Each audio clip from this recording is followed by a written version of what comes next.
കോടി രൂപയുടെ ബസ്സും വാങ്ങി തന്റെ മകളെ കല്യാണം കഴിച്ചവന് മന്ത്രിസ്ഥാനവും കൊടുത്ത് അയാളെയും കയറ്റി ബസ്സിനകത്തിരുത്തി. നമസ്കാരം.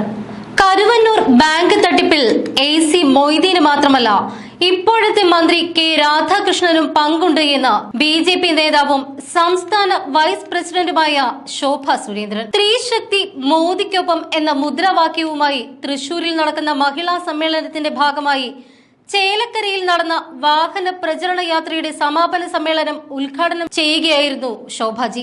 മഹിളാ മോർച്ച ചേലക്കര മണ്ഡലം വൈസ് പ്രസിഡന്റ് ആശാദേവി അധ്യക്ഷത വഹിച്ചു.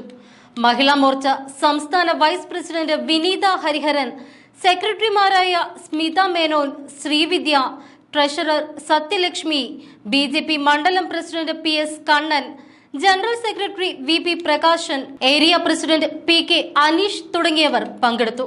കരുവന്നൂർ ബാങ്ക് തട്ടിപ്പിൽ AC മൊയ്തീൻ മാത്രമല്ല ഇപ്പോഴത്തെ മന്ത്രി കെ രാധാകൃഷ്ണനും പങ്കെന്ന BJP നേതാവും സംസ്ഥാന വൈസ് പ്രസിഡന്റുമായ ശോഭ സുരേന്ദ്രൻ. സ്ത്രീശക്തി നരേന്ദ്രമോദിക്കൊപ്പം എന്ന മുദ്രാവാക്യവുമായി തൃശൂരിൽ നടക്കുന്ന മഹിളാ സമ്മേളനത്തിന്റെ ഭാഗമായി ചേലക്കരയിൽ നടന്ന വാഹന പ്രചരണ യാത്രയുടെ സമാപന സമ്മേളനം ഉദ്ഘാടനം ചെയ്യുകയായിരുന്നു അവർ.